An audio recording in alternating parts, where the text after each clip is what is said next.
السلام علیکم۔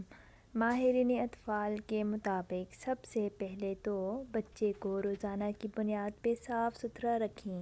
سردیوں میں بچے کو نیم گرم پانی سے نہلائیں اور اس سے قبل کسی اچھے بیبی آئل سے اس کا مساج کریں۔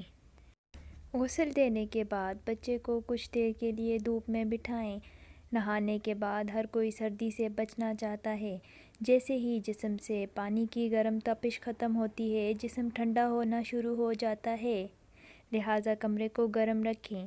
بچے کو ٹھنڈ سے محفوظ رکھنے کے لیے بہت زیادہ گرم کپڑوں کا استعمال نہ کریں۔ اس سے پسینہ آتا ہے اور ٹھنڈے پسینے سے بچے کو کھانسی اور ٹھنڈ لگ سکتی ہے۔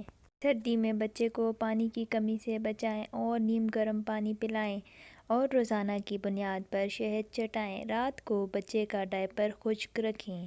ہر 5 سے 4 گھنٹے میں ڈائپر تبدیل کریں۔ اگر بچے کی جلد خشک ہو رہی ہو تو وٹامن اے اور ڈی والے موئسچرائزر استعمال کریں۔ جو مائیں بچوں کو دودھ پلاتی ہیں وہ بھی اپنا خیال رکھیں اور ٹھنڈے مشروبات سے پرہیز کریں۔ مالش کرنے سے پہلے اس بات کا خیال رکھیں کہ آپ کے ہاتھ گرم ہوں۔ اگر چاہیں تو تیل بھی نیم گرم کر سکتی ہیں۔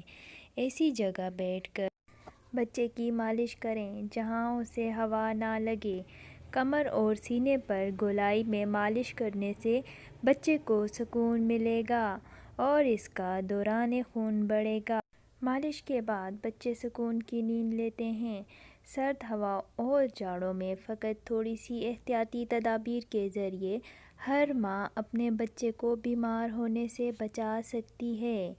نہلانے کے بعد بچے کے پورے جسم پر موئسچرائزر کا استعمال کریں تاکہ بچے میں نمی کی کمی نہ ہو۔ سر سے پاؤں تک کسی اچھے لوشن یا زیتون کے تیل کا استعمال کریں۔ بیبی جلد کی مناسبت سے نرم گرم ملبوسات صحیح رہتے ہیں کیونکہ سرد موسم میں بچے کی جلد اور نرم ہو جاتی ہے۔ نیم گرم پانی سے غسل کے بعد سرسوں کے تیل سے اپنے بچوں کی مالش کریں۔ یہ مالش ان کی جلد کو قوت بخشے گی۔ ویڈیو پسند آئے تو لائک شیئر اور سبسکرائب کر دیجیے گا۔ اپنا بہت خیال رکھیے گا۔ اللہ حافظ۔